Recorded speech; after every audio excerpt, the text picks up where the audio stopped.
Hello, guys. Welcome to the continuation of our class on regression.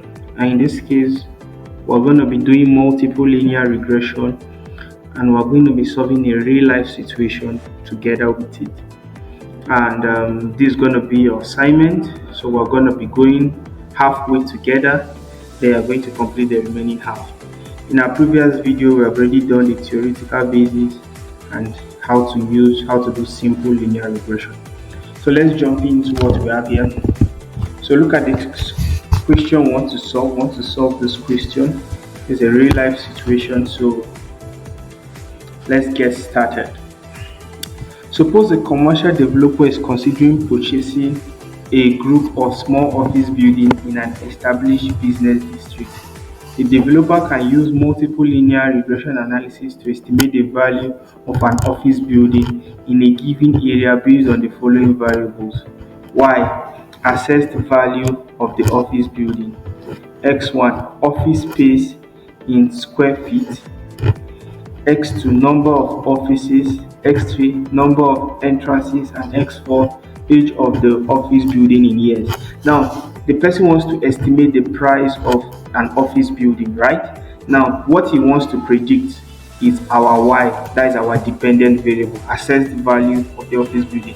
Now, the person in his wisdom decided that what affects the price of office in that space is our floor space in square feet, number two, number of offices, number three, number of entrances, and number four, age of the office building in years.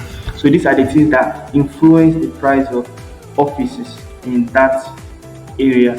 So these examples assume that a straight line relationship exists between each independent variable and a dependent variable y.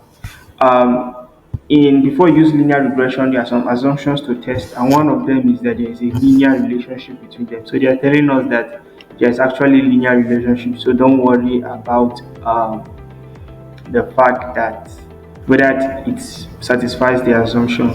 So the developer randomly chooses a sample of 11 buildings from a possible 1,500 office building and obtain the spreadsheet data. Half an entrance means an entrance for deliveries only. Okay, so the guys in the place, maybe let's say Lagos for instance, there are actually about 1,500 office buildings. So he just randomly picked 11 offices and used those variables he selected to predict what will be the price for his own, the one he's pricing. So what will be the developer's estimate of the assessed value of an office building in the same area that has 25 square feet, 3 offices, 2 entrances, and is 25 years old. So it's just like what we normally do in our day-to-day life. Maybe you want to buy something, you first of all check 3 or 4 shops and then decide, okay, this is the price of this thing. Okay, this one is this size, this one is like this one is like this, and it's this price. And for this one is like this one is like this, and it's this price. So that is exactly what they are doing here. So what they're actually doing is that the guy just picked some of the variables that affect the offices, and the one he's pricing is 25 square feet, 3 offices, 2 entrance, and 25 years old. So he wants to estimate how much is that office supposed to be costing, the fair price of that office. So let's look at our data set in our next page here. In our next page, look at the data set x1, x2, x3, x4, and assessed value. So for an office that have one of the offices you saw, it had 2,310 square meter. That's 2 offices. It has that's 2 entrances. It had age 20, and this was the cost. So same for all of them, but look at the particular one he's interested in. So this one is unknown. So this is your assignment. You're going to help me find it. But as I said, we're going to be doing it together. Then we're going to know. I'm going to stop at some point. So let's continue. Now I must mention this. The choice of analysis you use is very important. Now, because we're just starting out, here they told us to use multiple linear regression. As time continues, the kind of question you're going to meet is going to determine the kind of analysis you use. You have to get that at the back of your mind. If you don't know which analysis to use, you can always reach out, and we'll tell you the analysis to use. But aside that, I don't expect you to know that for now because we're just starting. But by the time we treat all the analysis we're going to be treating in this course, every scenario you will know which analysis to use, and that's actually your first step, and it's a very critical step. If you miss that step, then every other thing you're going to be doing after that will definitely be wrong.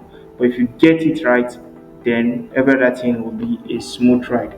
All right, so let's continue. The next thing we're going to be doing is we're going to be using our data analysis tool pack. So let's go to the solving straight ahead.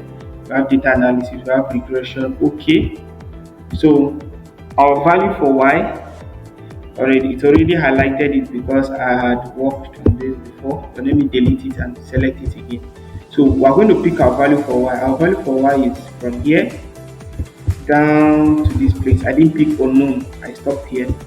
You can either use shift and arrow key to highlight, or you drag your normal way to highlight. Then our y, our x value, I'll just come here, click here, yes, click and drag this way, and that is my value for y. Does our data have label? Yes. Constant 0? No, we don't need all this. For now, let's just focus on what we are interested in. So where do we want our output range? We want it on a new worksheet, so we just click OK. All right, so the next thing we're going to do from here, let me make this visible. So have our home format auto-fit column width, so it's standardized now, so we can see everything. So remember what I said, this is our correlation coefficient. As we can see, it's telling us that there's a 99% relationship, in fact 100% linear relationship. So whoever picked those variables as a prediction for assessed value of an office did a very good job. Now for those of us who will be going to data science and other machine learning, that's actually the main work. The main work is getting your variables to predict what you want to do. Let's say you want to predict what's going to be the rate of inflation in 2025 or 2030.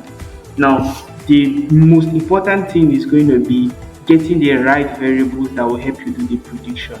So if you can get that right, then you're good to go. So whoever did this must have done a very thorough work for him to get a very good predictors.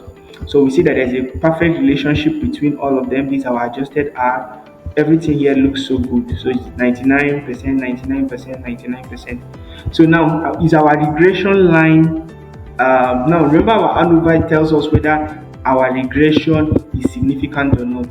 Clearly from what we're seeing here, it is significant. Why? Because it's an exponential raised to the power of minus 0.7. That means it's 0.00000000013.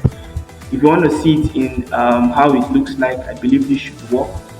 If you change it as a number, you see it's giving us 0.00. So remember, our level of significance, I told you, is generally 0.05. But it can actually be less than that. Sometimes it's 0.1, sometimes it's 0.05, sometimes it's 0.01. But whatever the case is here, automatically this regression line is over significant. Let me increase the decimal place. Are you seeing? As I'm increasing the decimal place, it's still 0.000. So it's from here now that we now started seeing number. So that scary number you saw with E and the rest, this thing you're seeing here is just a scientific way of writing it. It actually means 0.0. So if you see anything e raised to the power of minus 0.4, it means that number times 10 raised to the power of minus 4. Do you understand? So that's just what it means. So let me so this is it as a number. Let's take it back as scientific. So this is it as scientific. So it means 1.37 times 10 raised to the power of minus 7. So our ANOVA is significant. The next thing is our coefficient. Let me pick my draw tool so that I can be marking this thing very well. So the next thing, I didn't pick that.